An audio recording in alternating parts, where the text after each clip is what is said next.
Quel est votre nom? Henri. Henri. Et alors, Henri, qu'est-ce qui s'est passé par rapport à vous et à votre mère, n'est-ce pas? Oui. En fait, ce qui s'est passé par rapport à moi et ma mère, c'est que ma mère, elle avait un parasite en fait qui l'empêchait de respirer. Et ça l'a bouffé pendant des semaines. Mon frère et moi, on s'occupait de ma mère. Il y avait des moments, elle dormait et sa respiration, elle se coupait.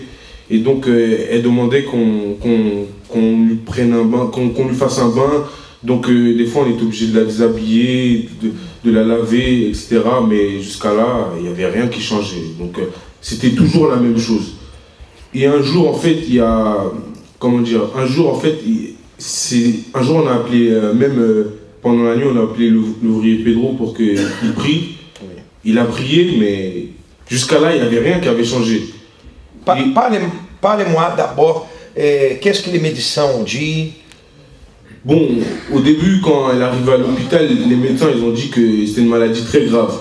En fait, quand elle respirait, il y avait, comment dire, il y avait un parasite qui bouffait son air. C'est-à-dire qu'elle respirait et le parasite, il prenait son air. Donc, au bout d'un moment, elle n'avait plus de respiration. Elle pouvait plus, elle respirait plus. Même si elle était en vie, elle respirait plus. Il n'avait pas de traitement? Non, jusqu'à là, il n'y avait rien. Il y avait vraiment, il y avait rien.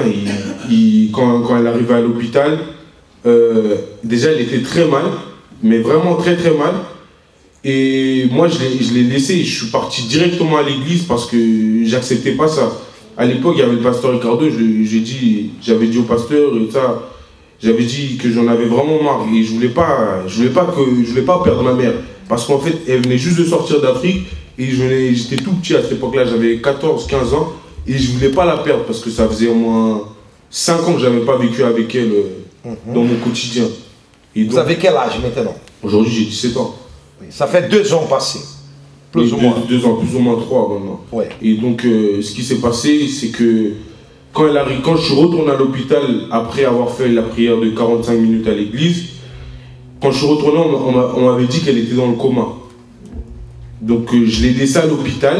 Déjà, elle ne respirait pas bien. Et je suis parti. Quand je suis revenu, on me dit qu'elle est dans le coma. Qu'est-ce que j'ai fait? Donc je suis parti. J'avais tellement une rage à l'intérieur de moi par rapport à cette situation.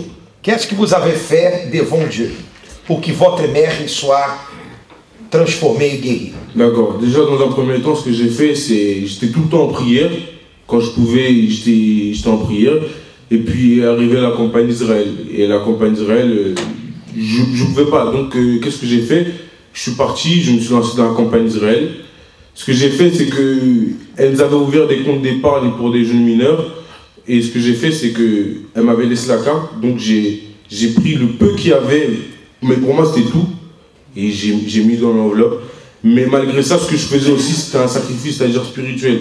C'est-à-dire que le pasteur, il me demandait de venir tôt le matin, à 7 h avant d'aller en cours, j'allais. Des fois, mon père, il ne comprenait pas trop, il me prenait la tête, etc. Donc, ça veut dire que vous étiez en prière, oui. Et en plus de la prière, vous avez fait le sacrifice. J'ai fait le sacrifice. Conclusion. Conclusion, pour finir, elle devait rester là-bas 1 mois, voire, si je me rappelle bien, 2 mois. Elle est restée 3 semaines. Et en plus de ça, comme je disais au pasteur tout à l'heure, elle avait un masque à oxygène. Vous savez, les masques à oxygène. Ouais. Et elle était branchée de partout, perfusion. Et on lui avait dit que voilà, il ne fallait pas qu'elle débranche ce masque à oxygène, sinon il allait se produire la même chose parce que c'était ce qui lui permettait de respirer. Elle a pris la décision d'enlever le masque. C'est une attitude de foi. Et au bout de 3 semaines, elle est sortie. Et aujourd'hui? Aujourd'hui, ma mère, elle est là. Elle est là. Elle est là. Elle est là? Ah, elle est là?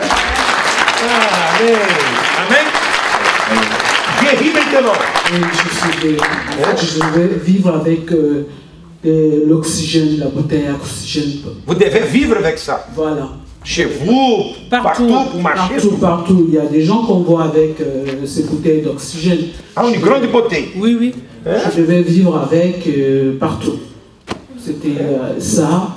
Vous avez même utilisé pendant quelques temps? Bah, à l'hôpital. À l'hôpital? À l'hôpital. Ben, j'ai fait des frayeurs à l'hôpital parce que le médecin avait dit qu'il fallait vivre incurable. Oui, le parasite, en fait, il est incurable. On ne peut pas le détruire parce qu'on ne le connaît pas. Je suis restée en soins palliatifs pendant 24 heures quand même. Hein. Et il n'y avait pas d'antibiotiques, il n'y avait rien qui pouvait me... Aujourd'hui? Ben aujourd'hui, voilà. Guéri? Voilà, je vais très Respirez. Hein? Ça va? Ah oui, je cours, je cours mieux qu'eux. C'est vrai? Ah oui. Oh, madame. Ah si. Aujourd'hui, vous êtes guéri? Ah, totalement. Applaudissez le Seigneur Jésus. Très fort. Très fort.